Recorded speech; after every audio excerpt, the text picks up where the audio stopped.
an initiative that would go on to capture international attention and acclaim. CanX isn't a simple initiative, but rather a holistic and complex series of interventions aimed at nothing less than transforming Africa's creative sector, brought to life by Professor Benedict Oramah, President and Chairman of the Board of Directors of the African Export-Import Bank, who had the foresight to recognize the potential of Africa's creative and cultural sectors to drive growth, alleviate poverty, uplift the youth, and fuel the powerful narrative of a global Africa. Be proud to be African, yeah? Be proud. Seriously. You should know that Afrexim Bank is behind you. Afrexim Bank came in, shed light on us, and now they're even making other people look at the creative industries like, oh wow, this is an industry worth investing in. Now, after 6 remarkable years, CanX is at a tipping point with its undeniable impact in Africa and beyond. President Oramah's vision has gone a long way in affirming how important African creatives are. We couldn't have asked for a better leader to take us on this journey. And the impact we've made has been nothing short of phenomenal. Today, we take a moment to reflect on these incredible successes achieved under President Oramah's leadership, and to pay homage and heartfelt thanks as he steps into the next chapter of his journey. Thank you so much. Thank you. You're just my president, President Oramah.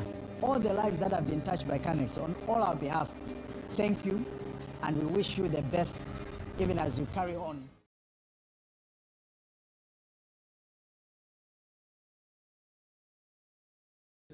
Thank you for an amazing ride. Good luck and goodbye. His legacy will endure, and we are proud to have known and met him at the Basketball Africa League and at NBA Africa. We salute you. On behalf of the co-founders of Run Runway and our artisan communities, I extend our deepest gratitude for your visionary leadership. A brand born from the heart of a little girl in Zimbabwe has grown into one of Africa's recognized fashion brands. Personally, I have stood in rooms I never imagined I would enter, all because of Afrexim Bank and CanX. And what stood out most was your personal interest and enthusiasm for our different journeys. You made leadership human, accessible, and deeply inspiring. President Oramah is an African. Babu Oramah, wabigashe. Thank you. As I look ahead, I see even greater opportunities to use CanX to turn our creative content into the commodity that will change Africa. I want to salute Professor Benedict Oramah as not only an icon, but an hero of African people wherever they're found. The days when African creatives are taken advantage of by the rest of the world will soon be over. He's been the leader, he's been the light. You know, we just follow his pathway. I don't think there's anybody else that I know of who has been more passionate. Kudos to him. Thank you, President Oramah. Thank you, President Oramah. Yeah!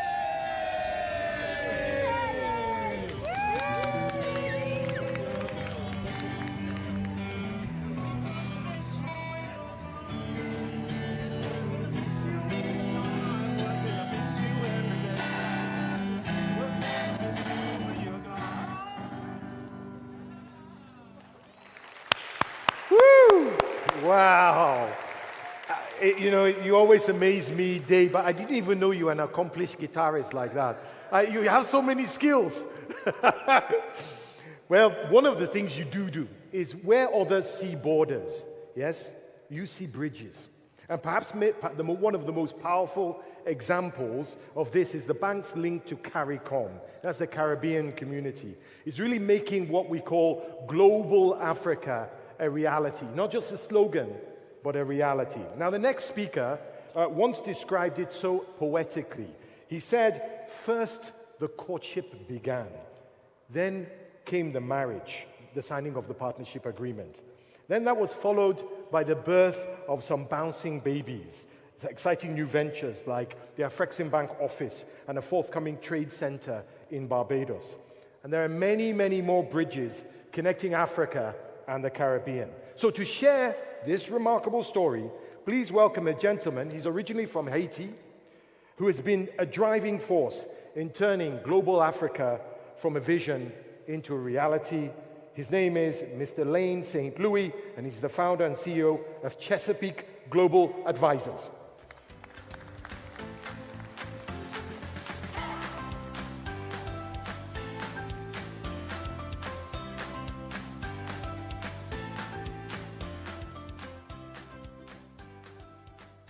Hey, good afternoon. Hope everybody had a good lunch. Try to keep this a little bit light. I'm gonna just from piggyback from Mia Motley, what she said. We're dealing with a hero and a global icon. I mean, that speaks for itself, and that gets me started. You're really right. So to go right through the presentation, it's really an honor to be here.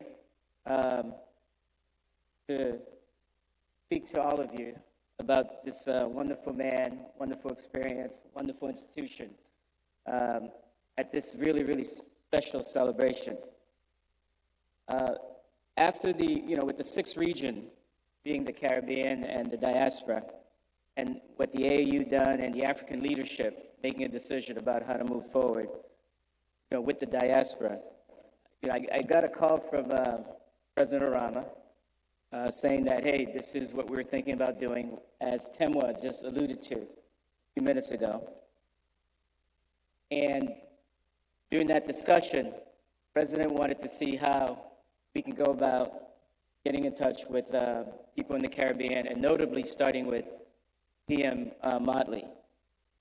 And he spoke a little bit, as a historian, spoke a little bit about the, Babacar Ndiaye and those who helped create the institution, who I actually had the privilege of meeting Babacar in Boston as a graduate student, and his children as well. I think a few of them are here with us today.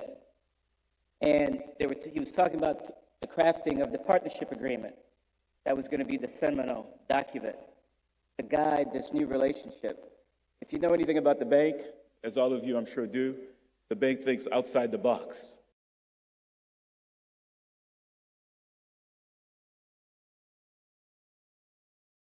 The partnership agreement was clearly a document that was outside the box, that was crafted in order to enable the CARICOM community to come along. So after speaking with President, we decided to create a team. And I believe my esteemed senior brother is here, Sir Dennis Byron, who made this long haul to come here, because for him this has been his work all his life, being from St. Lucia and St. Kitts. And he's here in the back, so I'm glad he's here with us to appreciate this special occasion. So we developed a strategy to first reach out to PM Motley, who, as you can see from even the slides that Temwa just played, is really a significant personality and somebody that really is passionate about global Africa. So that's when I say that the dating begins, so to speak, where, I went back and looked at some of the initial letters from 2021 that were drafted by President, by PM Motley, and exactly what was in those letters is exactly what has happened to this day, which is really amazing. And what you find is that the first impressions, when people are just meeting, when you're just dating even, right? You're not sure, whether this is real. We heard rumors about, we've heard promises before. People have come before to say, yeah, we want to do this, we want to do that, but none of it has happened. But some people even were telling President, are you going to the Caribbean because you're looking for vacation spots? You want to go enjoy yourself and go to the beaches of the Caribbean. But President had a plan, and he had a team to support that plan. And so that's when the partnership agreement came with, the Board Secretariat and the General Counsel putting a document together that to today stands the test of time. As Temwa just alluded to, where we have 13 out of the 14 independent Caribbean nations have joined. And I think that's a significant tribute to the work of Professor Oramah, because when he goes talk to someone, you can tell that this brother, this friend, is all about the business. And when he says something, he backs it up with concrete action, as I think all of you have said here today. So, and then, as Temwa was saying as well earlier, we piggyback, obviously working with the Intra-African Trade Group led by EVP Kanayo and the members of his team. The next picture, as Temwa had up as well, is for me was very critical, because when you date, you gotta do things to show that, hey, this is serious, right? I'm serious. And in the letter, they're talking about, Mia Motley, PM went right away, well, you're gonna set something up, what are you gonna do? And this was, for me, the foundational moment, because now, the president was talking about coming, but now we're on the ground. We have a beachhead on the ground, and for me, that's what this picture represents on August 4th, 2023, which was a year after the first active, where, and the next page, where Temwa was speaking about, the number of nations that signed up. But even with that, there was a backstory. We had conversations, a few strategy sessions, sometimes late at night, as Dr. Alombi alluded to, speaking about different things. And, President said, listen, what we will do is we'll start announcing, because based upon the experience on the continent of Africa, once you start announcing, the other PMs who are in the room or representing the government, they'll go call back to their respective PMs and heads to see if they can get approval to sign too, because now they're embarrassed that they're not part of the group. So that was part of our discussions and strategy, and and below, what happens is that we get all those signatures as people start coming up, the first, the second, the third, other people started reaching out exactly as President Oramah had indicated to sign. And this is why today we're at 13 out of 14 CARICOM nations. And then Temwa mentioned also the different actives that we've had.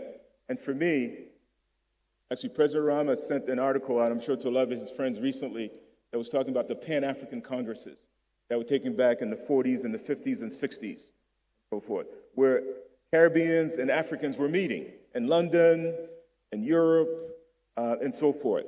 And for me, the actives, what it represents, to me at least, is the global African icons and titans that are developing their own environments and contributing to creating a better world every day. And now if you look in the news, you go to your Google, your different sites, there's a story every day almost where you have a PM from the Caribbean going to an African continent, the visa restrictions are being done away with, and so forth. So the date and the marriage has actually occurred, and you have a lot of that's taking place where activities are just taking place. You had, for example, in St. Kitts, you had someone organize a major trip where you had over 100 people fly on a private jet to come to St. Kitts for an event. You got all these things that are happening as a result of the foundation and the work that President Oramah and his team, have done.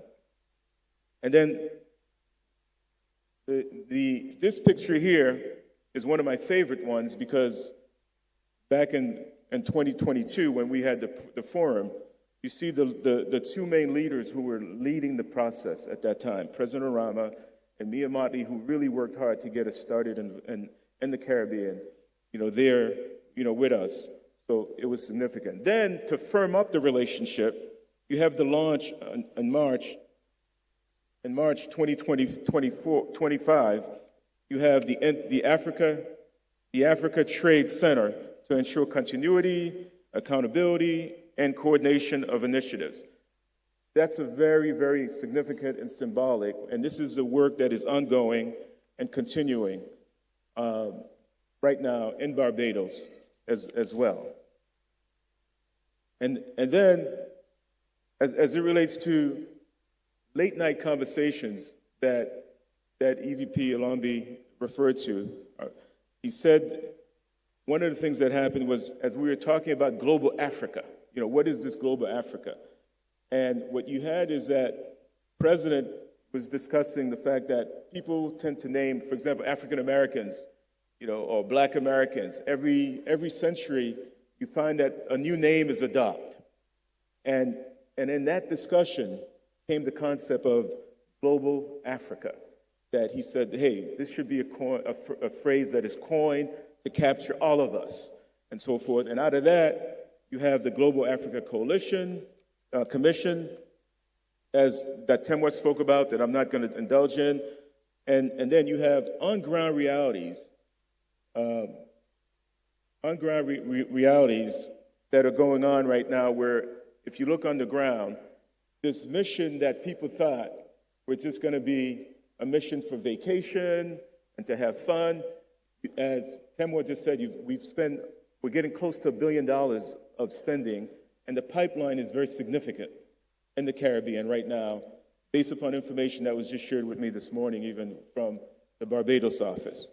So for continuity and for looking ahead, I think we have PAPS that's to come. There was an amazing presentation that was done by that team, and the Caribbean is adopting that. You have the Caribbean Export Bank. You have Trinidad hoping to join soon. You have the creatives. And we hope that the numbers will increase in terms of investment. You have the diaspora that is increasingly becoming more involved. Even African Americans in the U.S., they're saying now they want to be more part of this global Africa that's taking place. You have FEDA that wants to come to the CARICOM, the Central Bank Depository Program that's looking heavily to come to the CARICOM. And with regional visits and investment forums, as we've had, I think this marriage is just going to get a lot stronger. And as it relates to, our president, our hero and visionary, the things that the Caribbean PMs and partners have alluded to throughout is that this is a man of courage to do what is right, that the president's word are indeed his bond, that he has, you can trust him, he has humility, inclusiveness. That's the word across the board as it relates to President Oramah. That service to Africa, Afro-Exim Bank, and the wider global community, family. All day, all night, with or without, red wine. So, and this statement here, a lot of people have stated it, so I'm not going to restate it. Only to say that when I was in college, the Caribbean was always overlooked because it's small islands, so forth. But what this has done is put the Caribbean directly on the map. And now that President has shown that he was not taking a vacation from 2021 to 2025, what I think his friends and myself, we'd like to tell him now he can come for a true vacation. Now that his days here at the bank have been fulfilled, he can come for vacation, bring his family, his lovely wife Chinelo, and the girls, and some of us will follow him as well. So we thank you, President Oramah. We thank the Afro-Exim team and all of you for being here. Thank you very much, Lane. Thank you very much. And I noticed, actually, because I am eagle-eyed here, I noticed sitting between our dear Mrs. Chinelo and our #1 industrialist in Africa, Aliko Dangote here, right here. I think I spy the Prime Minister of St. Kitts and Nevis. Please stand up, Dr. Terence Michael Drew, and acknowledge Global Africa, right there. Okay. Now, we quickly move on to a very quick presentation. Mr. Kofi Adomako is the former Director and Global Head of Project and Asset-Based Finance. I'm going to bring him on now to describe how you, Prof, have led the team to deliver on the industrial development vision. Kofi, take it away.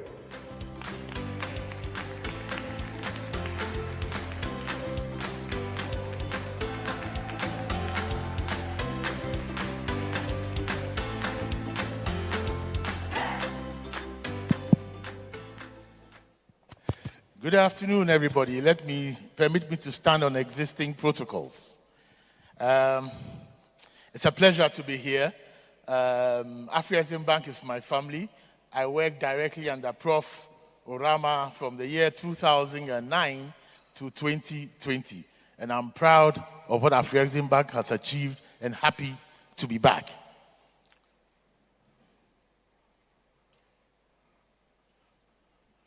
So, lots of things have been said already, some of which I'll cover, but I'll run over quite a good number of them and focus on the leadership of the man, Professor Oramah. Afri-Exim Bank in the 2010s was one of the key banks who were financing trade on the African continent. In those days, almost 80% of Africa's exports were commodities. And so Africa was shipping out gold, oil, and all the other commodities, losing jobs, losing value. Then came the shift in the strategy when Prof. Oramah in 2015 decided that the direction in which we should move is to add value, is to push for intra-Africa trade and integrate into global value chains. So we developed the Industrial and Export Development Strategy, which was hinged on three key pillars: to catalyze the formation of soft and hard infrastructure, to produce goods of good quality and high efficiency, and then also to trade and support institutions who would finance the trade of the goods that were produced and create markets for these commodities, or these products, sorry. But this came with a lot of challenges. Already, financing commodities alone was a challenge. Okay, it was a challenge on its own. And so the new strategy, the Industrialization and Export Development Strategy itself came with even more challenges. And we were wondering where we were going at the time, particularly given the challenges we were encountering. We needed to prove we were policy relevant. We needed funding, long-term capital, and financing at competitive pricing. We needed to ensure that legal frameworks were in place across the host countries where we wanted to develop some of these initiatives. We needed to get the private sector on board and let them understand to go for long term. Although, if you went for short term today, it was not going to be in the interest of their businesses and the country. So we needed to get partnership and buy-in from private sector. We also needed to execute quickly on a continent which was changing and evolving very fast. And we needed to ensure that whatever we introduced on the continent, whatever initiatives or programs, we managed to get them to the last milestone achieved, making sure that those who needed them received what we were doing. And so all these challenges were battled in the bank. We discussed issues in the bank because we developed concept notes, we discussed at management level, at EXCO level. We went deep into the night discussing all of these issues, and eventually it was the leadership direction. It was the ability for leadership of the bank to bring all staff together and convince us on the way we should move. If you work close with Oramah, one of the key things I realized he did in inducting us was first to build capacity among people. Oramah would make you believe in yourself. He will make you believe in the bank. He will make you believe in the continent. You needed to understand the challenges of the continent and believe that you were part of a solution. You didn't work in Afri-Exim Bank just by choice. You were privileged to work in Afri-Exim Bank, and you had to leave a legacy. We embraced challenges. When others walked away from challenges, we in Afri-Exim Bank embraced challenges, and the leadership encouraged us to do so. We embraced challenges. We made mistakes. If we didn't succeed the first time, we would try again. We created opportunities for others to follow. So mistakes were made, but we learned from those mistakes. We would also often create our own enabling environment, which we call the heavy lifting. You'll be going into a region or going into a particular market, and the environment was not conducive for some of the initiatives you wanted to do. But we couldn't wait for the environment to get conducive. And so we would be innovative and create an enabling environment so that we could implement the initiatives we wanted to do. And there was a lot of heavy lifting in there. And then we also kept the focus. It was all about intra-Africa trade, export development, industrialization. Anything you did, Oramah will ask you, where is the additionality? Where is the additionality? You needed to prove that we were not just doing what every other commercial bank would do, but we were doing things that were difficult. We were doing them because if we didn't do them, then the question was, who would? Lots of these initiatives have been spoken about by my colleague Ranti and others who have done a great job in bringing a lot of these things to fruition and completion. There were things around our export development programs in various African countries. It's far advanced now. Industrial parks and export processing zones are also a big thing in the bank today, very successful.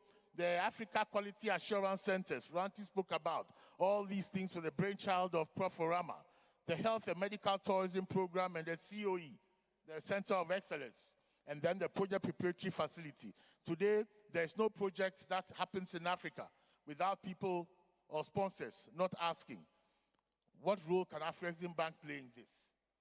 And it is significant. Projects in Africa, just from conception to closing the deal, could take about 5 years. Today, you have Afrexim Bank who will help bring that to closure very quickly. And it is a really great thing that the bank has achieved.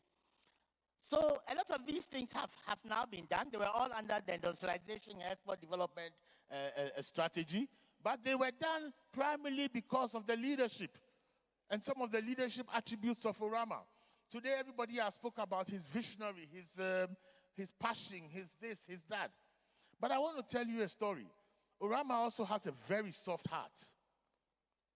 He's very emotional, and he has a very soft heart. I do remember when he was ill in the UK. At the time, my wife was also ill, but I had gone to visit Oramah. He was making good progress, and we had a good chat. And he asked me how my wife was faring, and I said to him all was good. And he said, Kofi, stop whatever you are doing and take care of her. The only thing we have is our family. And I felt that this man was sick, and he was telling me this. But typical Oramah also, just when I was leaving, he asked me, where are we with the Center of Excellence? You see I'm here. We have to get it done. Me and you are privileged. So I came here and I'm being treated. But we have family all over Africa. What happens to them? They go out and they come back as baggage. So Oramah has a very soft heart. He ensures that he builds trust. And I think that's one of the greatest things that I learned from Oramah during my 11 years in Afrexim Bank. Oramah believes that leadership is all about trust. He will ignite that passion in you that will make you perform more than what science and management suggests. Oramah will ignite you to go beyond what is ordinary. And I think Afrexim Bank must ensure that his legacy lives on by ensuring that we create this single market and ensure that intra-Africa trade grows significantly by liberalizing trade and creating market access, by promoting industrial development to enhance value addition, and by ensuring that we adopt a sovereign payment and settlement system. We would then have led to introducing and embedding the AFCFTA agenda. And that is what Oramah has been working to. And so, my colleagues in Afrexim Bank, shareholders, friends, partners, and all, let us bring Afrexim Bank's and Oramah's legacy. Let's bring it to fruition. If we do that, we will make Africa a better place, and it will be for the good of all of us. So, Professor Oramah, you've done your best. It's been awesome. I'm very proud to be associated with you. In my life, after I left the bank, I didn't realize, but a lot of the things I learned from you. And it made me successful in my duties as I went back home. So thank you very much, and we wish you the very best. God bless Oramah. God bless Afreximbank. God bless us all. Thank you. Thank you. Thank you very much, Kofi. Thank you very much. Now, you know, we talk about these projects, and often, you know, you can get lost in the data, and you can get lost in the kind of the project's development and all the rest of it. But, you know, seeing is believing, and one of the most powerful things I've ever seen, which really sort of brought home to me the transformative impact in the lives of Africans across this continent in terms of the work that Afreximbank does, we're going to talk about right now. If you go to Gabon, for years, Gabon was exporting raw timber and getting pennies on the dollar for its timber. It doesn't do that anymore. Gabon does not export raw timber. It now adds value to it and creates veneers, which gives value addition to one of its biggest exports. Go to Benin Republic, and you will see entire rows of young people, mothers, fathers, all working on looms, taking raw cotton and making it into cotton loom, adding value to that cotton that otherwise, for decades, has been exported to the West, to China and everything. And what does Africa, what does Benin Republic get? Peanuts. All that's changed. How? Special economic zones, industrial zones. One of the most powerful examples of Afreximbank's impact on the lives and livelihoods of Africans can be seen in these special economic zones. And Afreximbank's support for them in partnership with Arise IIP has helped transform these zones into thriving hubs of opportunity, jobs, and innovation across Africa's fast-growing economies. Please welcome the founder and CEO of Arise IIP to tell you more, Mr. Gagan Gupta.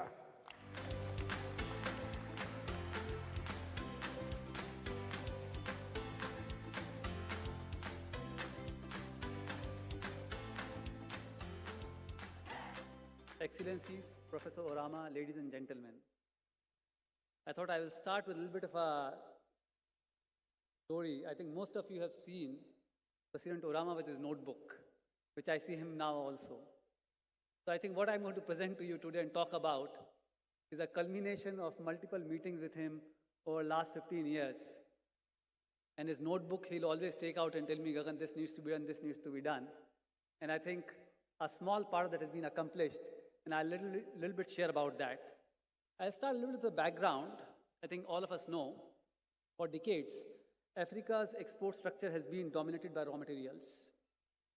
Over 75% exports are unprocessed cotton, cocoa, metal, soybean, bauxite. But we know that every cargo of unprocessed goods is basically jobs not created, GDP not produced, and value not retained in the continent. Meanwhile, we import the same goods. So the cotton that we have sent, we imported back as textile. The cocoa we have sent, we imported back as chocolate. The metals that we exported, we imported back as cars or as steel structures. And as a result, today 70% of African imports are processed goods, representing about $160 billion annually. What it really meant is that over the last 8 to 10 decades, we have effectively been exporting employment, widening our trade deficit, and draining foreign currency reserves. A cycle that President Oramah said must be broken. What I'm going to do is really not talk about the theory, but talk about practically what has been done. I think Mark mentioned, I'll start with Gabon.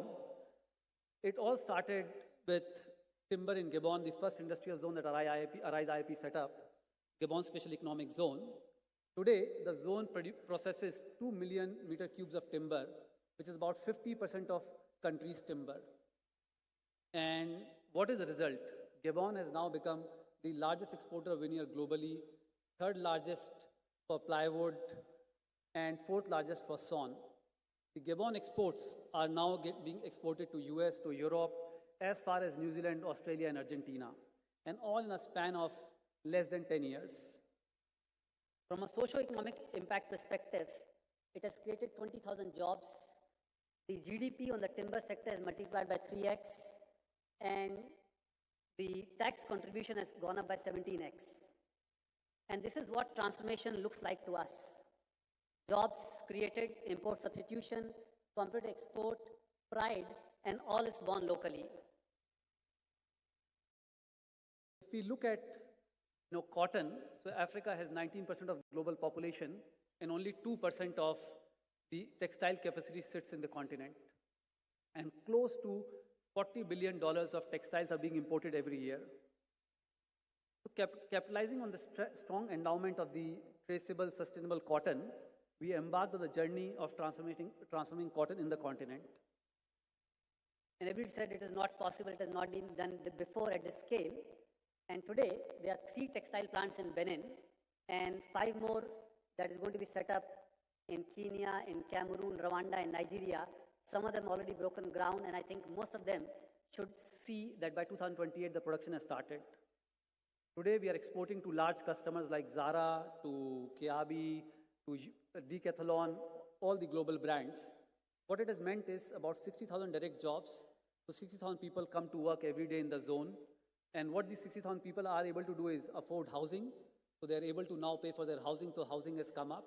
They're able to pay for education, they're able to pay for the entire ecosystem there. And for me, this is just the beginning of the entire African Textile Renaissance Plan that is being rolled out in partnership with AfriExim.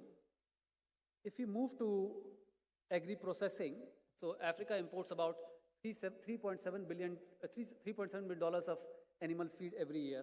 At the same time, it is exporting about 4 million tons of soya raw every year. So we focused on agro-processing between Togo, Benin, and today, the industrial zone has become the largest producer of animal feed. The animal feed is being produced within the countries. More importantly, it has become the largest exporter of organic soya meal into US. And again, this was all done with compliance to EUDR, with compliance to GMP, halal, kosher, and all the certifications. This is a proof that Africa can compete not only on quality and standards and not just focus on the cost part of it. If you move on to Chad, another country, Chad has 128 million livestock, mostly traded informally and without any value addition. The government mandated ARISE to set up the complete sector transformation, and with the support of AfriExim that was set up, we now create about 4 to 5x value than before, and close to $400 million is given back to the breeders in form of money that we pay to buy from them. For me, it is not just transformation, but true transformation and income redistribution happening in the rural areas, because now people are able to access that cash.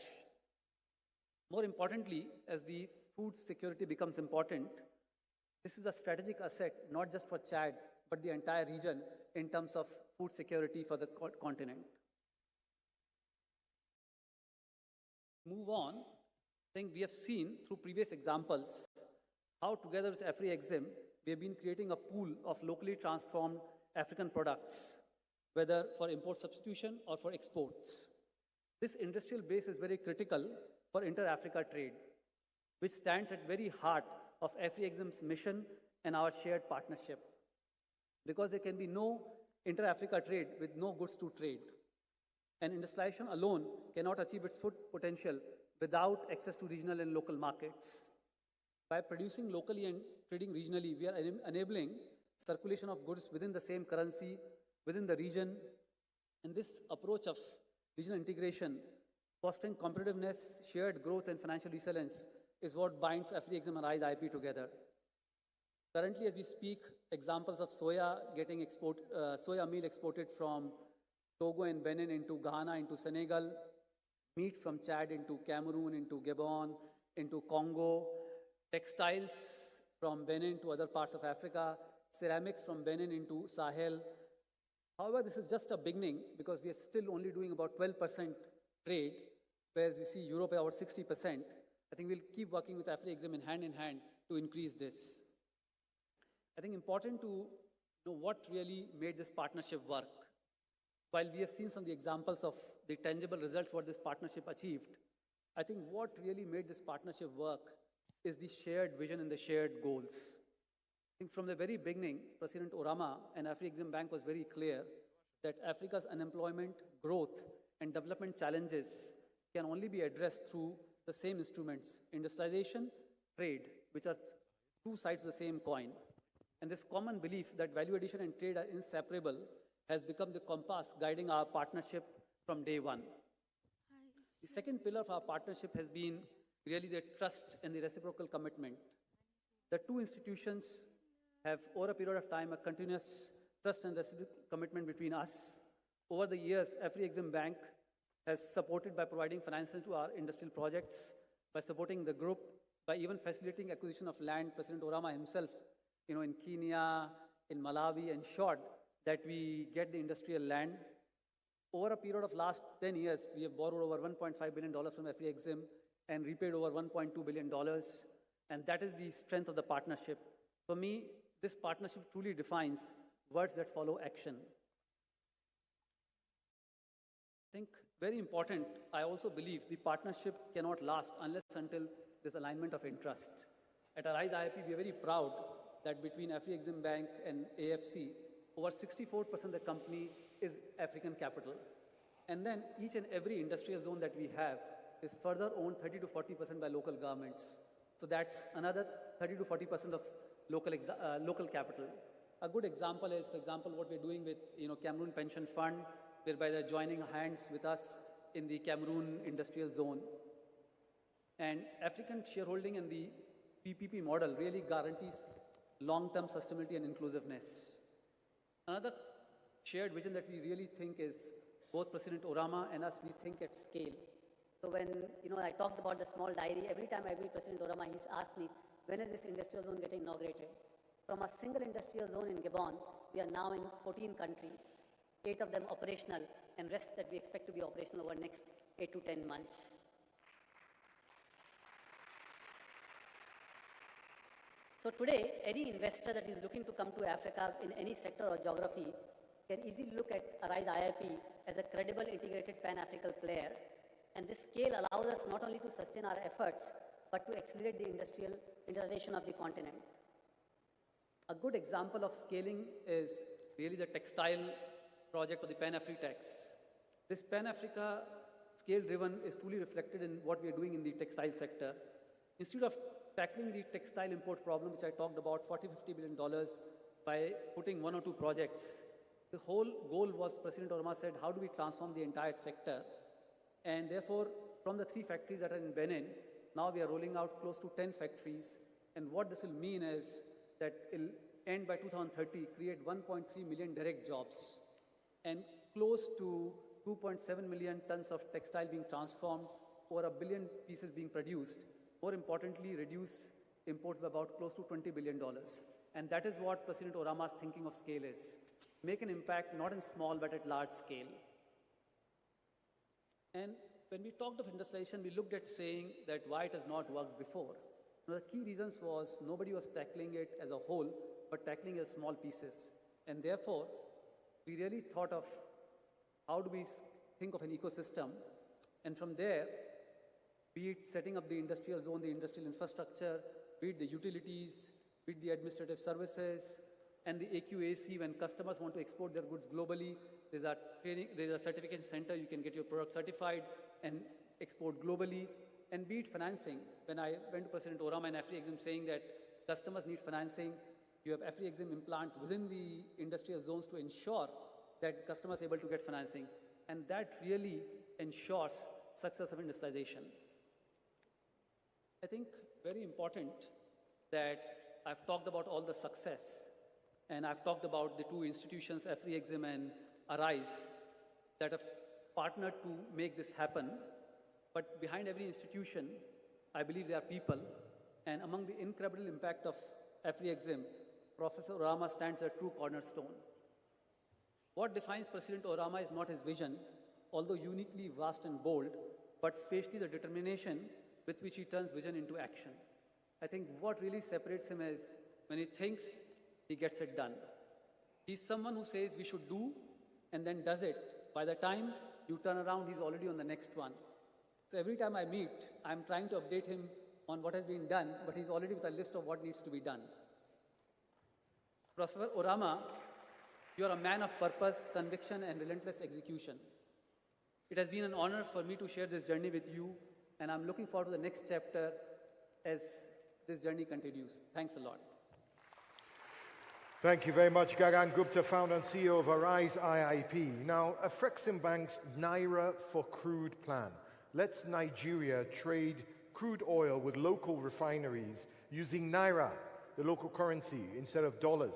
That really helps ease pressure on foreign currency, and it keeps prices stable, supports local refining, and boosts confidence in the Naira through a smoother, homegrown transactions. Now, to describe how this innovative idea became something into an existence, and how our dear president supported making this a reality, please welcome Afreximbank's acting managing director of client relations, Mr. Eric Itong.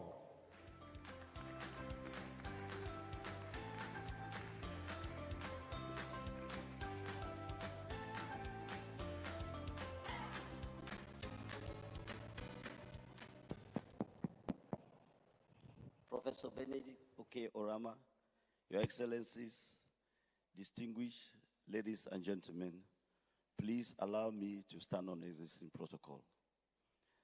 In Afreximbank, we've done so many initiatives, and some of us have had the privilege to work directly with Professor Benedict Oramah, or the way I always call him, President. But we chose to highlight one of such initiatives to bring to the fore the kind of intervention for which the bank was set up.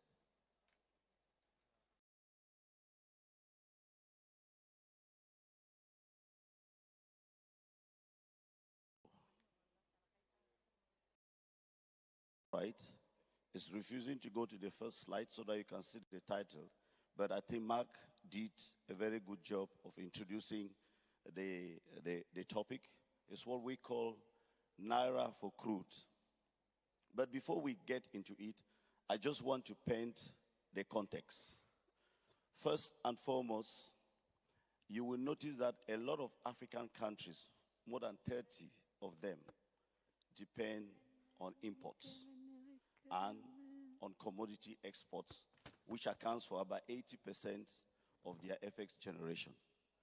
That is why these countries, or the continent as a whole, is very vulnerable to commodity shocks or global crisis. And if you take the case of Nigeria, and fast forward to last year, 2024, which was the year during which we made this proposal to the federal government and implemented, you notice that at that time, what was happening? You had about a third of the FX reserves of the country allocated for importation of petroleum products. You will notice that this put a lot of pressure on the FX reserves of the central bank. Inflation at that time was about 34% or more than 34%. The cost of living was very high because the cost of transportation of these products into Africa or into Nigeria was high, and that contributed to food inflation. There were long queues. A lot of the time, I wouldn't sleep when I was as the regional chief operating officer in Abuja. I would have to stay up because we have to issue the letter of credit very quickly to make sure that the petroleum products are made available so that I will move out and see no queues. It was very challenging. And that is why, again, Professor Benedict Oramah then looked at what can we do to solve this problem. He spotted an opportunity in the PIA, Petroleum Investment Industry Act, that was promulgated into law in 2022. That says that 445,000 barrels of crude oil produced by Nigeria should be dedicated for domestic consumption. What does that mean? President again questioned himself. It means that this crude, which is dedicated for domestic consumption, should not be sold in dollars. Why is it being sold in dollars and the refined products be also sold in dollars? If it's domestic consumption, the currency they use in Nigeria is the naira.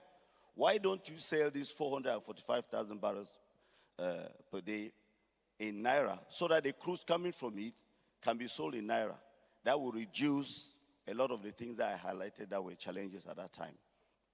That proposal was made working with the Ministry of Finance, working with the chairman of FRS. We made that proposal to His Excellency President Bola Ahmed Tinubu, GCFR.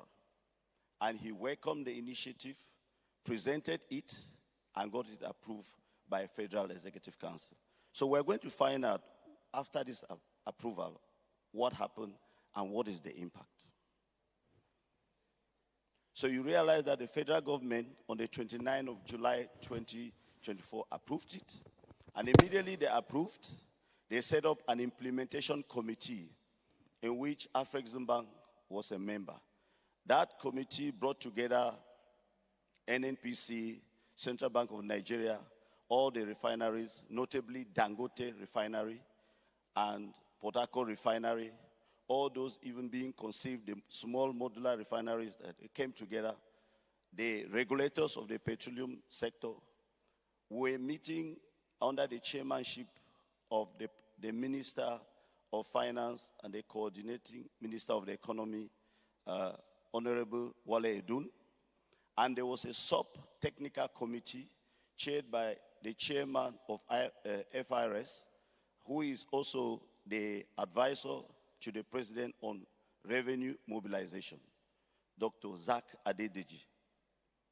Once that happened, we then realized that Afreximbank was given the role to be the structuring bank, the advising bank, as well as the bank that has the responsibility to set the exchange rate. Because the initiative was conceived in such a way that if we're going to sell crude in naira and buy the refined petroleum product in naira, it means that exchange rates should be fixed for, say, 3 months. We even thought about 6 months. When it's fixed, because crude is traded in dollars. So if you have to buy in naira, you have to fix the exchange rate at which you're going to convert the dollar to naira and then they pay.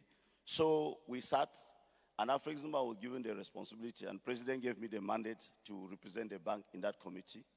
And the committee worked out the modalities, and we signed the implementation framework, which we started setting those exchange rates, handed to NNPC, so that crude will be allocated to Dangote, sold in naira, and the petroleum products that come from the crude should be sold in naira.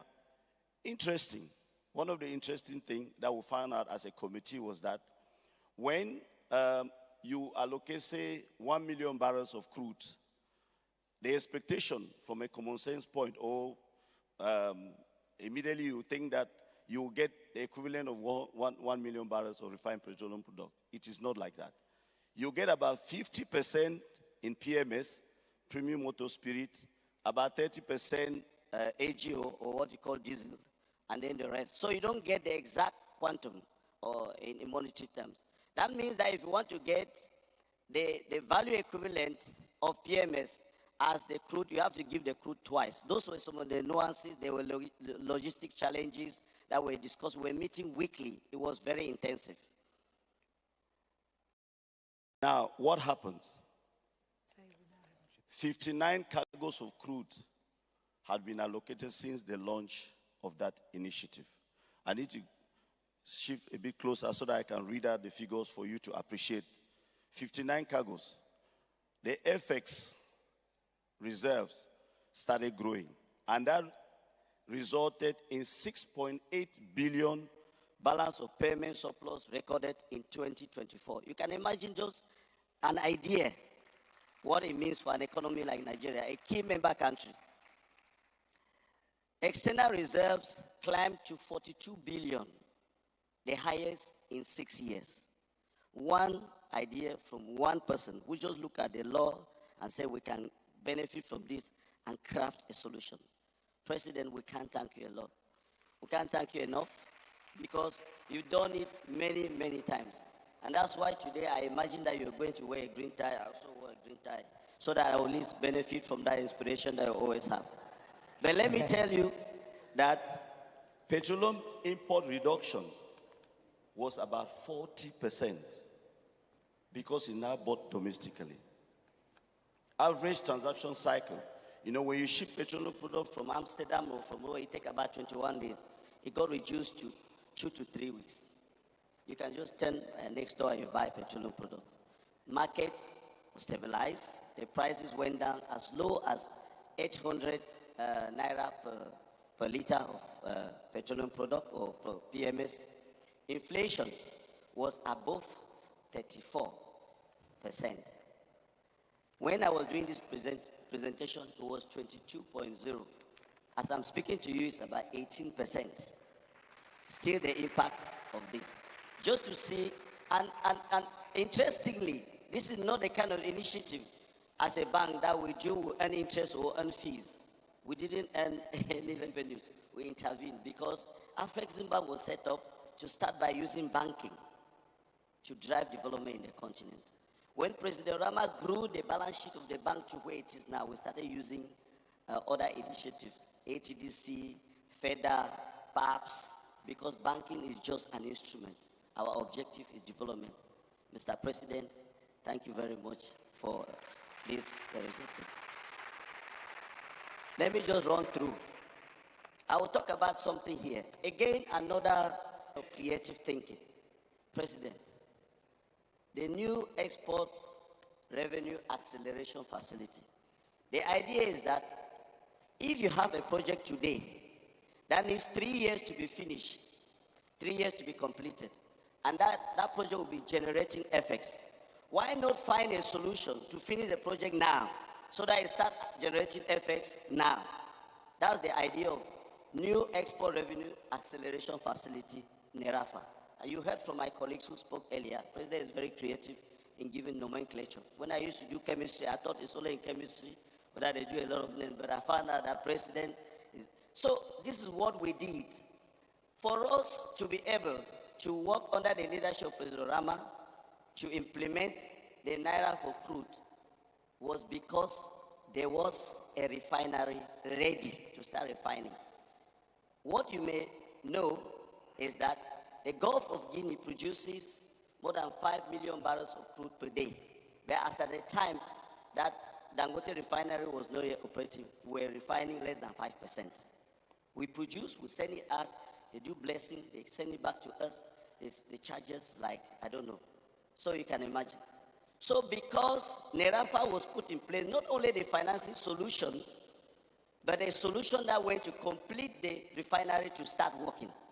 Again, the creative thinking of President Oramah, because we work with the central bank, Access Bank, Dangote refinery. It was a 3-phase swap with CBN, Central Bank of Nigeria, between Central Bank of Nigeria and Access Bank, and between Access Bank and Dangote. That's how we crafted the solution. And that's how the refinery was completed. It was only then that we could conceive this initiative and implement. That is why I thought that I should highlight this. You need strong institutions. You need very strong and well-led financial institutions, African institutions, to be able to drive the kind of development that we realize. And President, thank you for building Afreximbank to this level. Let me just say that it is important to immortalize somebody who has led by example. President will roll off his sleeves. If you don't know how to structure the term sheet, he will take it and do it for you, and then send it back. This initiative, you know when we used to have meetings, 2 a.m., 3 a.m., we're exchanging emails, and that's what we are celebrating today. So, President, today, I selected this picture on purpose. This is how you used to sit where you want to think. You say, first of all, let me tell you, and then the thinking will start like Wabena was saying earlier. So you see visionary leadership, bold innovation, structural transformation, and enduring impact is what we're achieving here. We can never thank you enough. And that's why I have always told you personally, and I want to say it to this audience, and Mark, you are a witness. I've always told President that we say all these things because we are around you. Another generation will come to canonize you as a saint. For me, you are our living saint. Thank you, President. Wow. That was a beautiful segue into the final segment, because we've now seen the presentations and we've linked what has happened over the last 10 years under the leadership of Professor Benedict Oramah at Afreximbank, and how those transformational projects have impacted the lives of millions of our fellow Africans. Now we'll move on to the tributes and testimonials to Professor Benedict Oramah. And we have some eclectic tributes to this great man.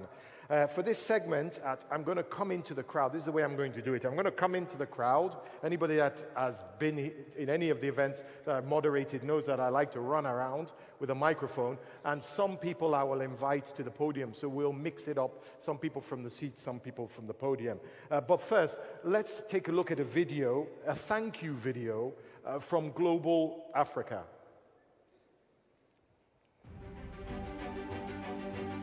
For me, the greatest driver was to use the platform of Afreximbank to show what the capital you own and control can do in changing the fortunes of your people. If I succeeded, I would say that it was because I did what I believed in. That is the key to success.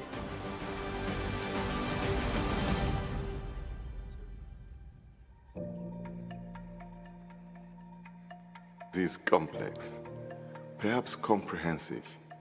It's hard to find in one person all the qualities that you find in Oramah.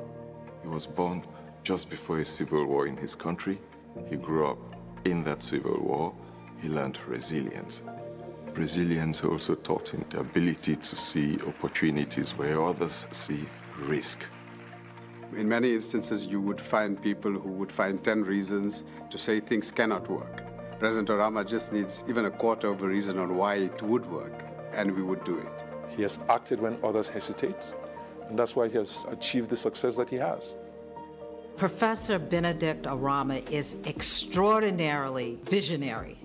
He has an incredible amount of courage and the ability to stand up to anyone and anything as long as he believes that it's right and for the better good of the African people. He has woken up Africans.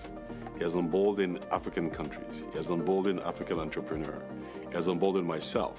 What makes him an incredible person is his empathy, his breadth of empathy, and his humility. I think he's a man of tremendous courage, vision, boldness. I salute him.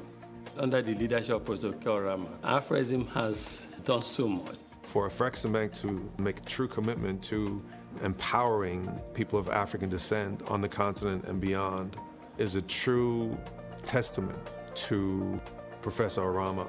He's built new institutions out of the traditional Afreximbank that we know. He's demonstrated that an African institution can deliver for Africa.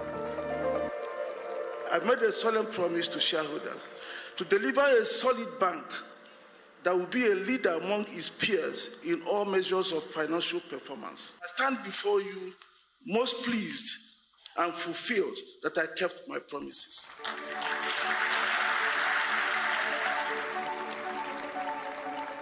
I just want to congratulate President Oramah for making Afrexim more connected to the continent and to the people, and congratulations. Thank you for over 30 years of public service, commitment, dedication. For myself, but for the entire FEDA team as well. Thank you. Thank you, President. Thank you. Thank you for the teaching. Thank you for the time. Thank you for being super patient with me. I want to congratulate you. You can celebrate the success of the institution, and I wish you all the best in your future career. On behalf, certainly, of the management and staff of the Caribbean Development Bank, to say thank you. Thank you for everything. What I would like to say is just a big thank you for leading by example, because had you not done that, many of us would not have been the people and bankers that we've become today. Thank you for everything. seeing the amount of dedication, the love of Africa that you have. It's just contagious. It was very inspiring to see the visions you have and how they turned into reality. As you move on to the next chapter of your life, Godspeed, my friend, and thank you. To our team, I would say remain steadfast. As I always told you, you are one of the few that won the lottery to work in Afrexim Bank. You are one of the few that won the lottery to fight for those things all Africans want. Dignity for themselves, good high-paying jobs, good health care. You are the ones that won the lottery to make Africa the greener pasture. You can be a master of your destiny. You have been courageous, you've worked so hard, and just as you supported me, I would like you to support Dr. George Elombi, who is taking over from me. People ask me, what do I consider to be my legacy? I think the legacy is the values we all cherish, what I believe we've left in the people I'm leaving behind.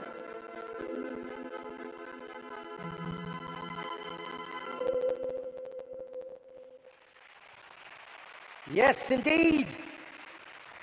Prof, am I right to say that you did your master's degree at Obafemi Awolowo University and your PhD at Obafemi Awolowo University? Yesterday I was having dinner and there was a distinguished-looking gentleman on the table next to me. I believe his name was Professor Caleb Oshuntogun, who happened to be the past Vice-Chancellor of Obafemi Awolowo University. Is that right? Yes, past, not the immediate past, but the past. And President Edodu came up to us enthusiastically and was telling a story about how these two gentlemen, one said, I have this bright young thing in university, you should meet this guy. And then he then connected him, and then that connection was somehow part of your story. Now, you see, the thing is, we have as I said, we have the past Vice-Chancellor of Obafemi University, but we also have with him the guy who succeeded him, Professor, the immediate past Vice-Chancellor. And we're going to bring him out, because how do you build a man like Benedict is where we're going to next. So he's going to come and tell us, because you have been blessed to be taught by the best. Ladies and gentlemen, please welcome Professor Eyitokpe Ogunbobode, the immediate past Vice-Chancellor of Obafemi Awolowo University.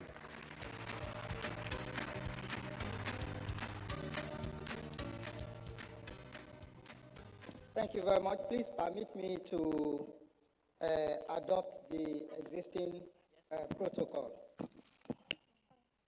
I will be speaking briefly on the man, Professor Benedict Okechukwu Oramah. The man that we are talking about today, a lot has been said about him, but in this presentation, I'm going to take it from another angle, and that will mean talking about Professor Benedict Okechukwu Oramah in a way that will show you that what is happening or what he has done is not by accident. Now, what is in a name? There is a lot in a name. And when we talk about Professor Oramah, Professor Oramah is the youngest in a family of 4. And we know that he was born in the eastern part of Nigeria. I want to let you know that Professor Oramah is not just the president of Afrexim Bank, but he is also somebody who is divinely ordained to do everything that he actually has done. Now, I will start with a quotation from Professor Oramah. He said, "It is not always that when a leader of an institution gets to the twilight of his tenor that those he works with deem it important to say we appreciate you. That's from Professor Oramah. So today we are celebrating him. And I also want to let you know that Professor Oramah is a leader who has helped shape modern Africa trade finance while insisting his work is ultimately service. I want to also let you know that Professor Okechukwu Oramah is not just somebody to us, he is an icon to us at Obafemi Awolowo University, where he has been able, to carve a niche, not only for himself, but for the whole of Africa. Now, I talk about the power in a name. Professor Okechukwu Oramah, his names, particularly in Africa, often reflect deep cultural, spiritual, social, and historical significance, carrying within them echoes of destiny. Names are not just ordinary in the African continent. Now, Professor Oramah's full name is Benedict Okechukwu Oramah. Benedict, from the Latin Benedictus, means the blessed one, a name that signifies one who is blessed and in turn becomes a blessing to others. Indeed, his life and leadership have been a blessing to Africa and beyond. And have you ever wondered why 16 popes have adopted the name Benedict? Okechukwu, his middle name, is an Igbo name, which means gift of God. This is a name of divine endowment and purpose. It suggests an individual set apart, not for personal grandeur.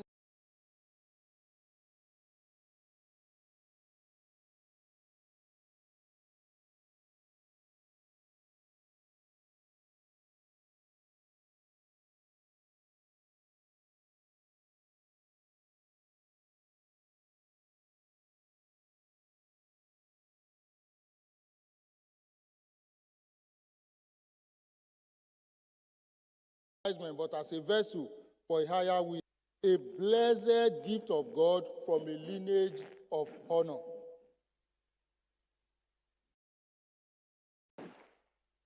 This is not merely a name.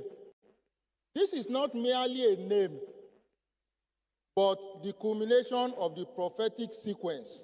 One who is rooted in the community Oramah, endowed by God, Okechukwu, and is ultimately positioned to be a source of blessing. Benedict, to his very community and beyond, he was born to light the path for others. This prophecy has been fulfilled in this life of a man who has left indelible marks on Africa's economic landscape. Now, Professor Benedict Okechukwu Oramah has a heart of faith. He's a man who has led a remarkable life as a quiet yet profoundly committed man, a devout Christian of the Catholic faith.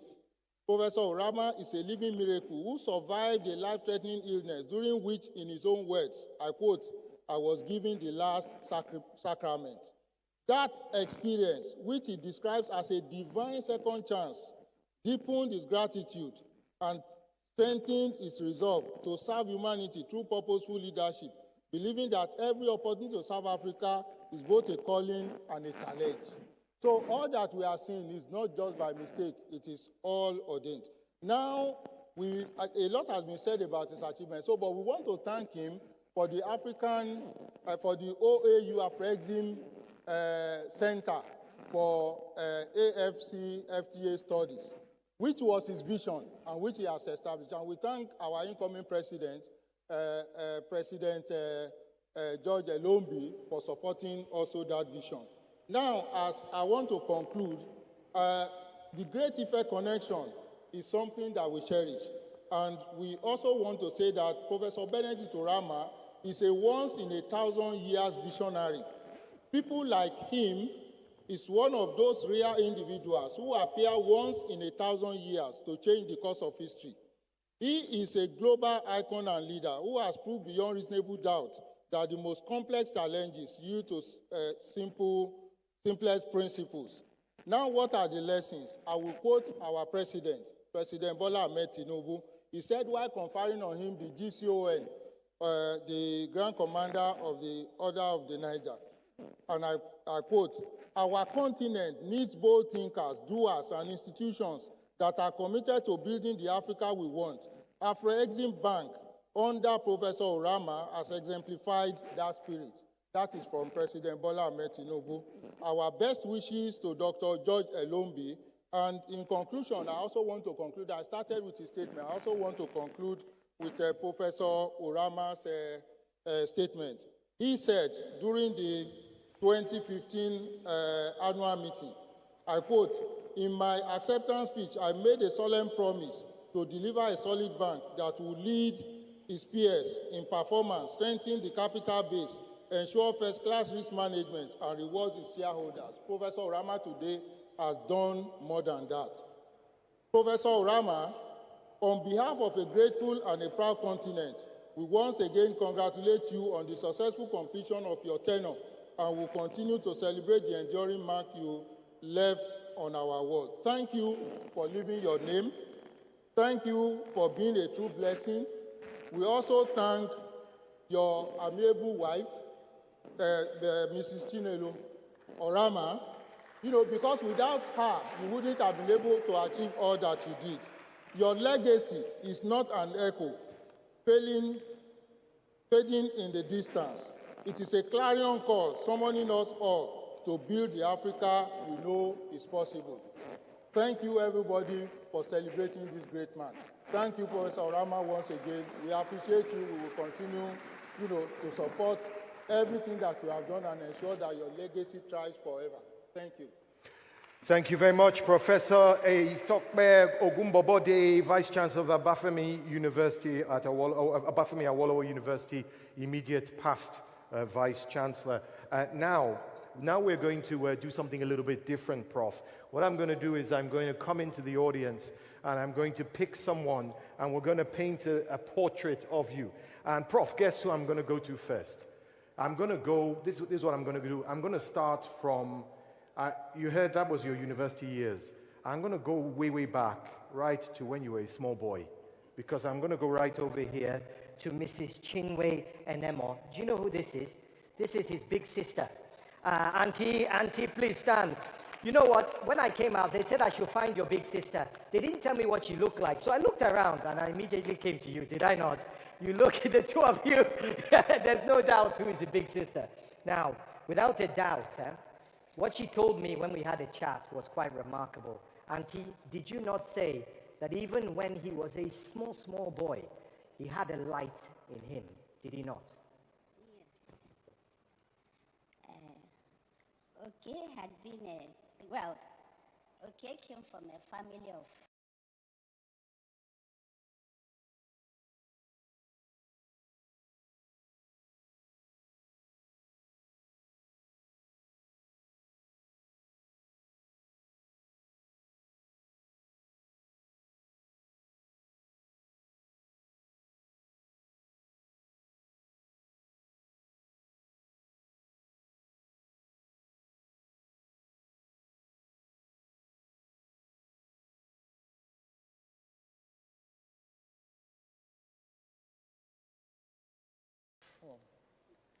three boys and a girl, a lady.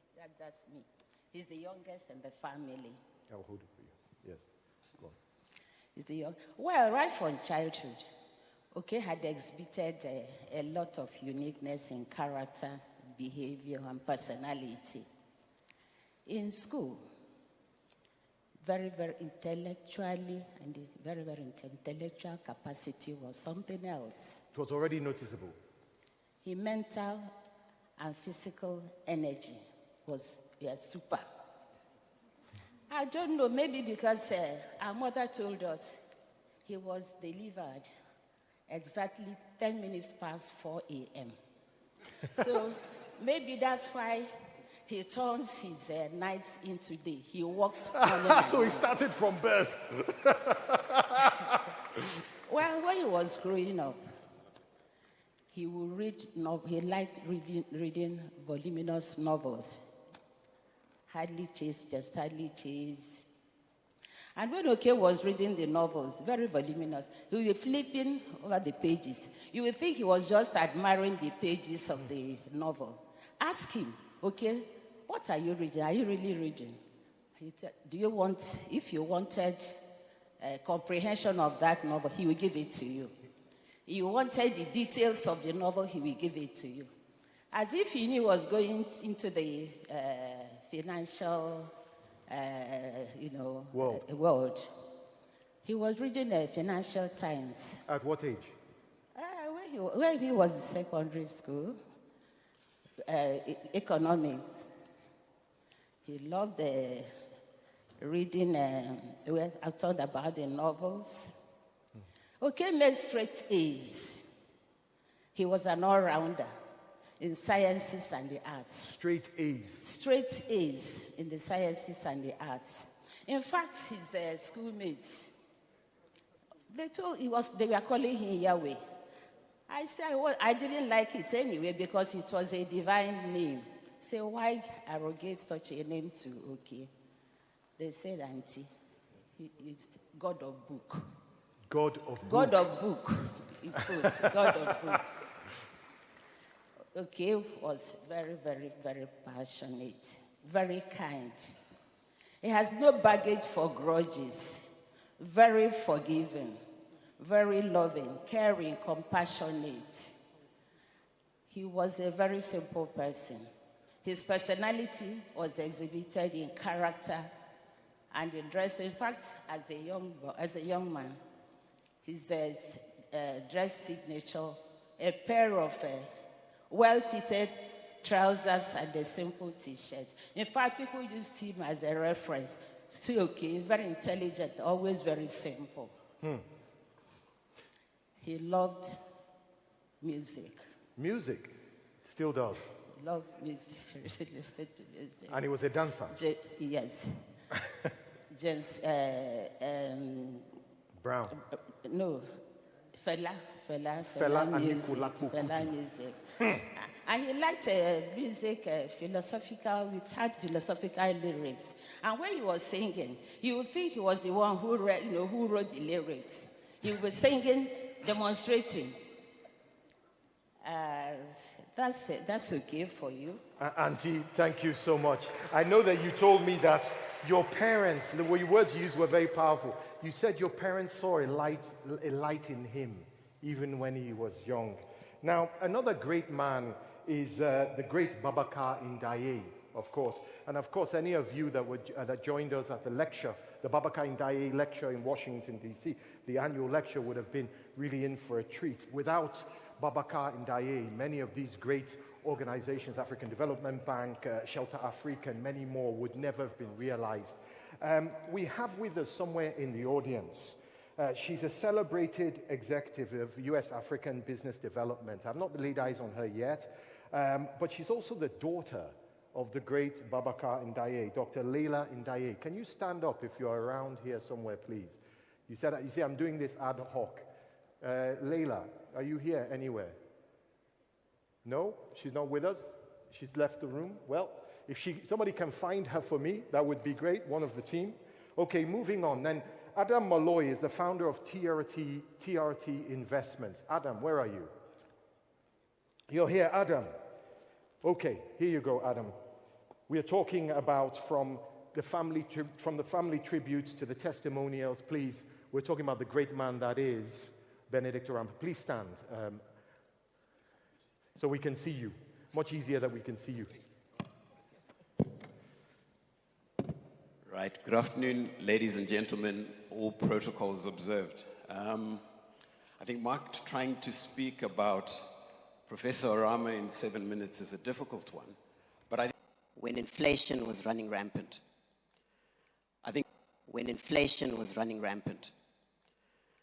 that single decision defined the kind of leader that Professor Benedict Oramah has always been. For me, it was life-changing. He saw something in me that even I could not see in myself. Professor Oramah put his confidence, his trust, and his reputation behind me. That is not just finance. That is called faith. From that moment on, looking back, Prof has many many enduring traits, but I'll focus on 4. He's a rare talent identifier. He sees promise in people long before others do. He's a great developer of talent. Once he spots potential, he nurtures it patiently, creating the conditions for growth.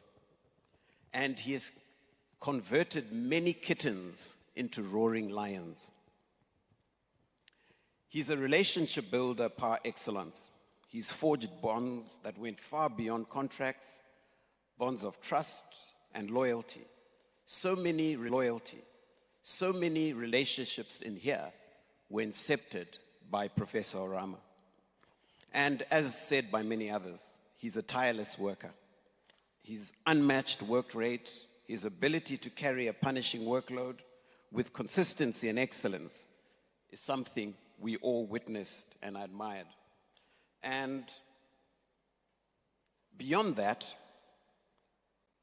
I would like to also thank Chinelo, who opened their home in a way that was unprecedented. Every visit meant evenings stretching late into the night, Chinelo feeding us tirelessly, Prof pouring his chosen drinks, and conversations flowing endlessly. They were not just social nights, they were incubators of loyalty, of friendship, and of trust. We've shared a strong Pan-African sentiment, and as said, he's a big listener of Bob Marley. And for me, my most inspirational song has always been Redemption Song, inspired by Marcus Garvey. Prof shared that same resonance. In his leadership, in his vision, you could feel his commitment. So why am I sharing these memories? Because my story is not unique. Many of you in this room have many similar stories. Times when Prof believed in you, backed you, and made your dream real. That is why I say Professor Oramah's true legacy will not be measured only by the past, but by the future. His legacy will be defined by how we support his successor, as our true success lies in succession. The theme of this conference, Decades of Impact, is poignant. The greatest tribute we can pay to Prof. Oramah is to ensure that the President Olombi and his team succeeds, and that Afrexim Bank continues and borrowed him from you, and yet you embraced all of us as family. For that, we remain grateful. Adora, Barbara, Isioma, thank you as well. Over these decades, our families have grown together. We are bound not just by contracts and signatures, but by memories and shared life. And so, Professor, I say this to you. You have changed lives, built dreams, and inspired a generation. But I do not believe this is the end. I believe this is the beginning of something even greater, where your wisdom and passion will continue to shape Africa's journey. Your true legacy is not in the billions financed or the institutions strengthened. It is the lives transformed, the dreams made real, and the loyalty that will ever walk with you. For that, we remain eternally grateful. And in closing, Professor, thank you. Thank you for believing in us. Thank you for believing in Africa, but what we believe together. Thank you. Thank you very much, Adam Molai, founder of TRT Investment. Next, Prof. You know who I'm going to go to next? You know, when you're traversing the world and you're having these late nights, there's always a team around you, and your personal assistants are always there next to you, and they're invaluable. So I would like to invite a blast from the past. Please, she's now the manager of trade information at Afrexim Bank. Please welcome to the stage the former PA to President Oramah, long-standing Mrs. Nancy Victor.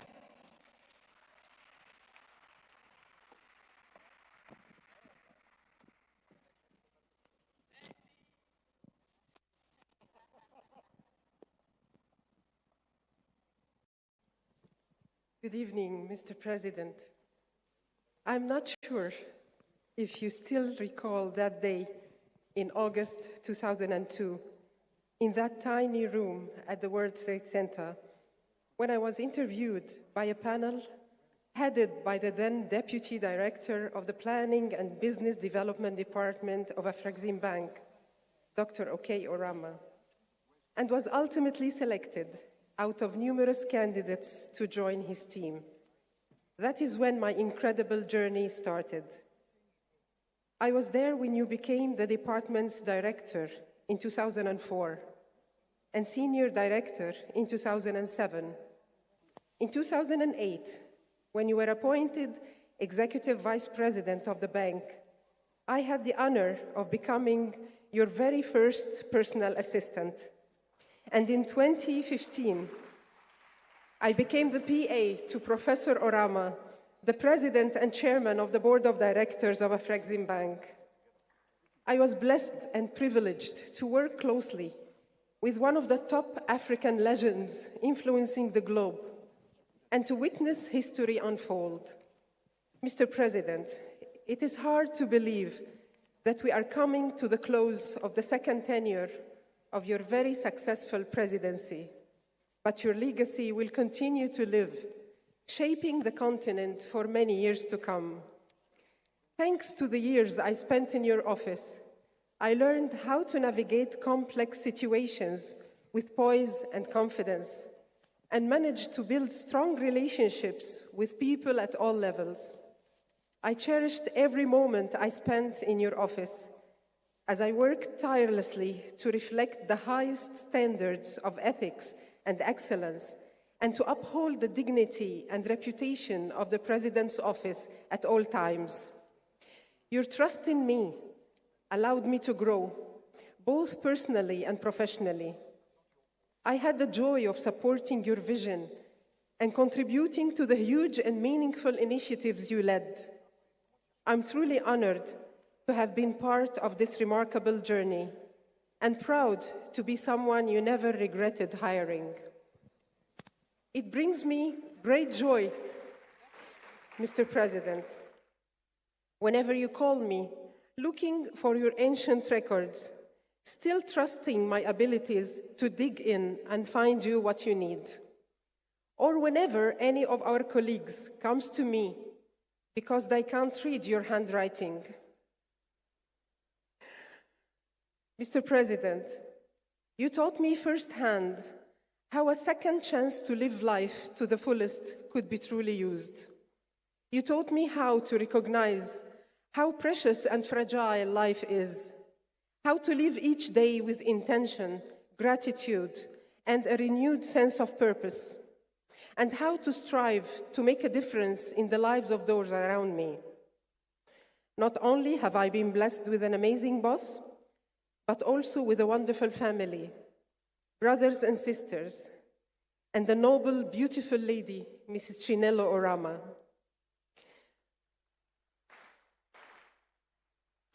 You made me and my family feel like part of your own. Your kindness, warmth, and compassion have been a constant source of comfort and strength for us.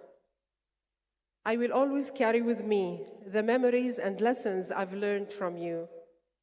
Mr. President, I may have stopped at a certain point in time being part of your immediate office, but one thing I never stopped doing, that is praying for you.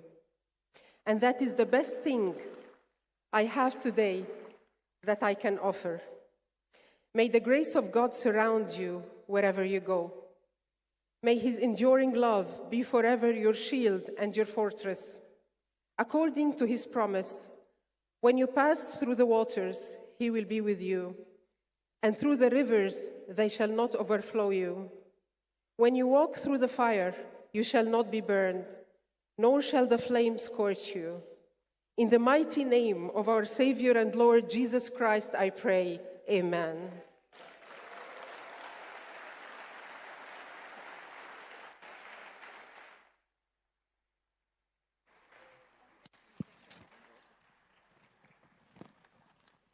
Thank you so much. Now, where is he? My brother Kuda.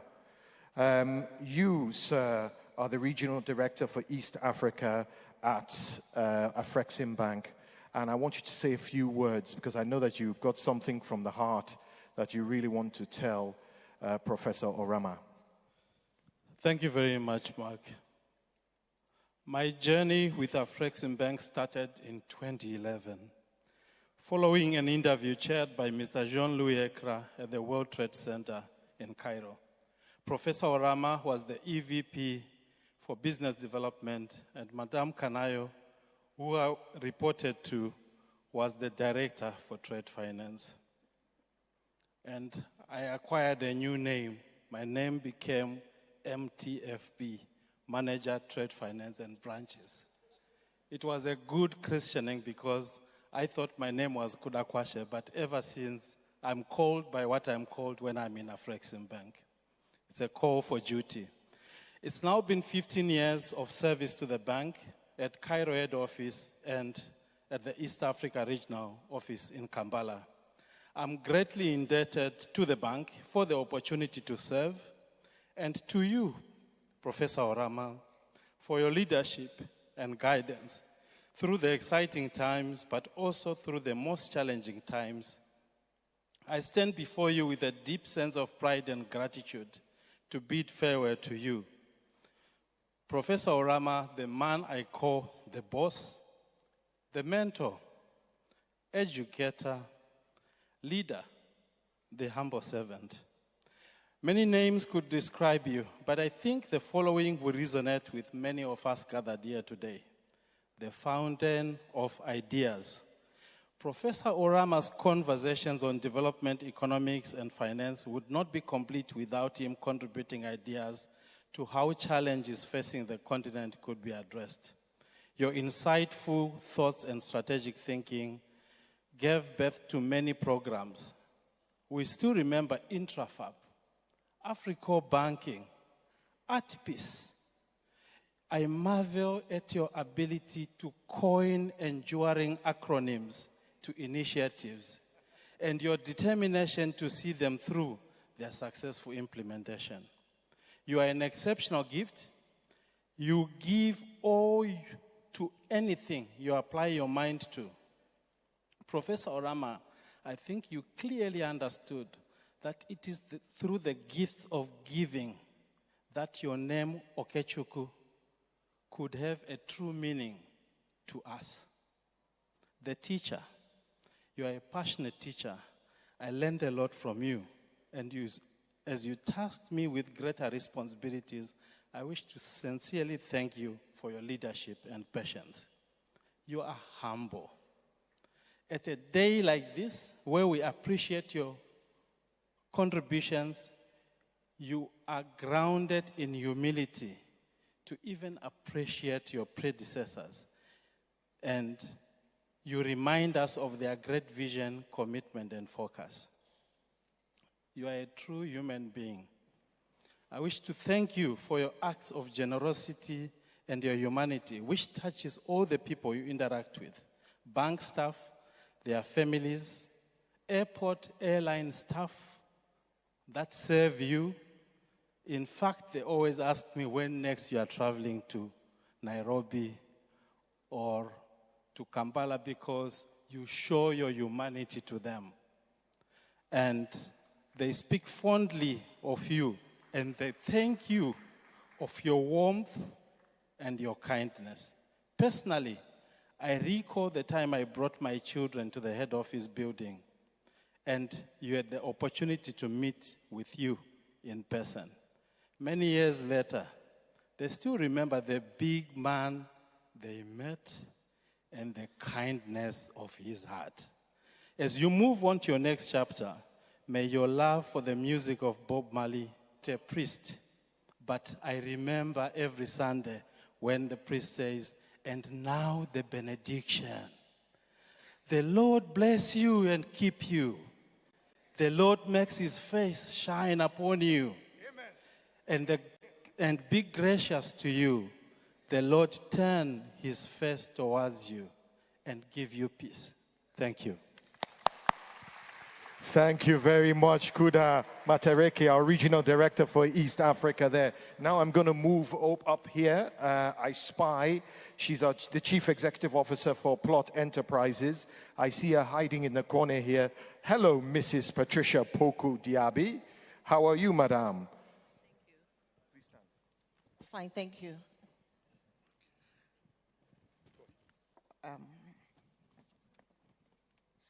I'll stand on existing protocol.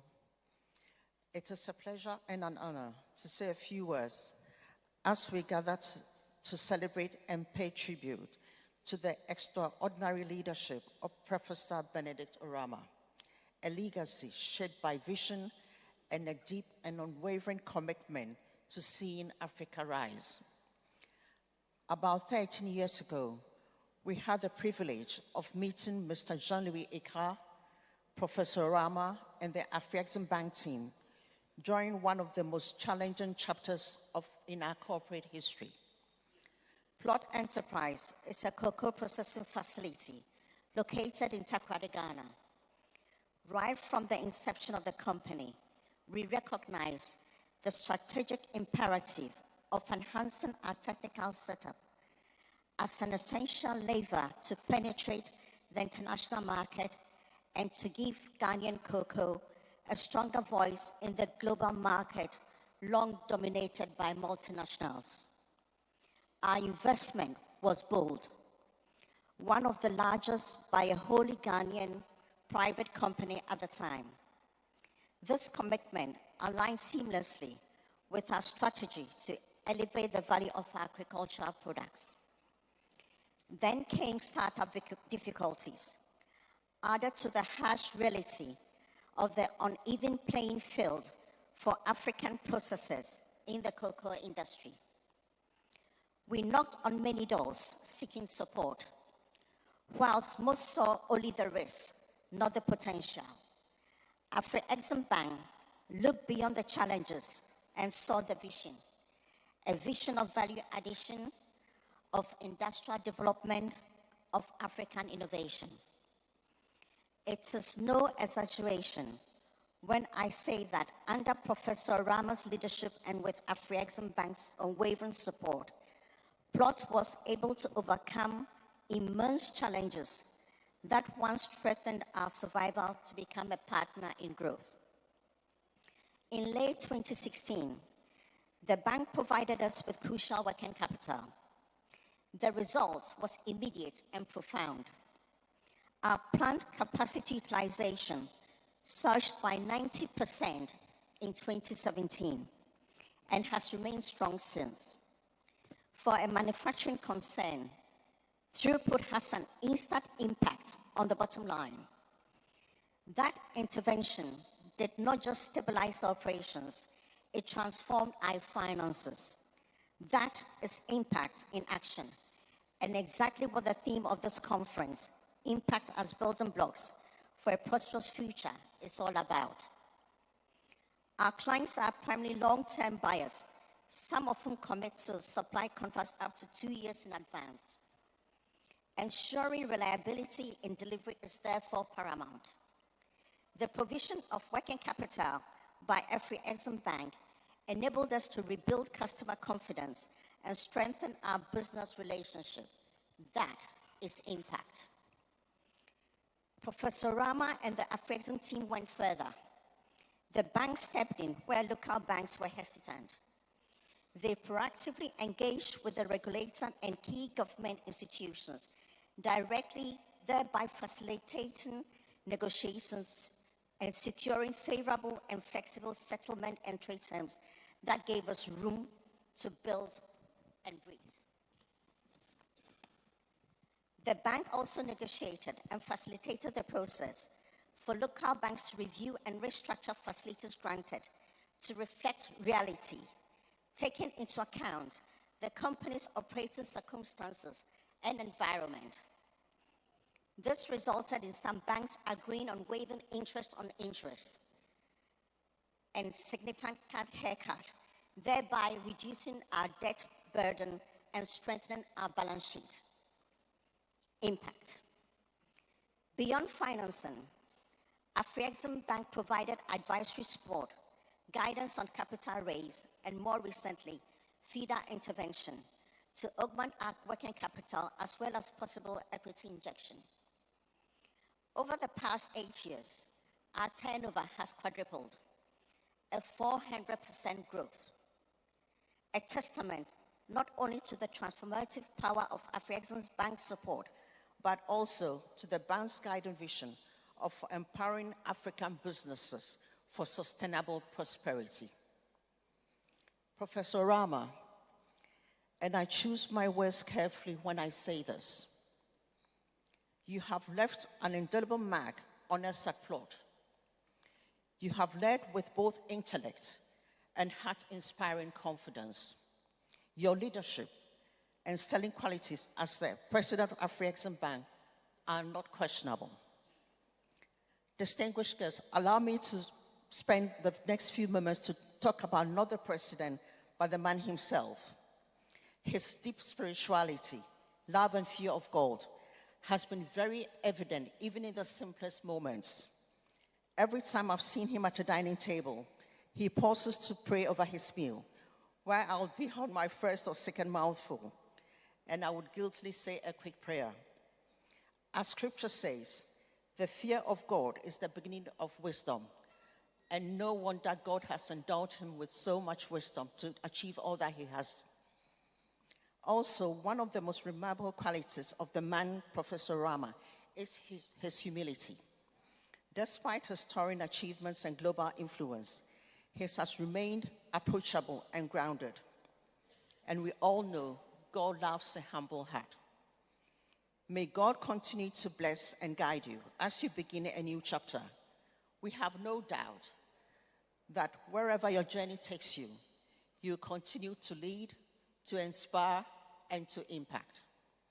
On behalf of Plot Enterprise Ghana and the countless businesses like ours across the continent, I thank you for your vision, your courage, and your belief in the African enterprise. Thank you for your kind attention.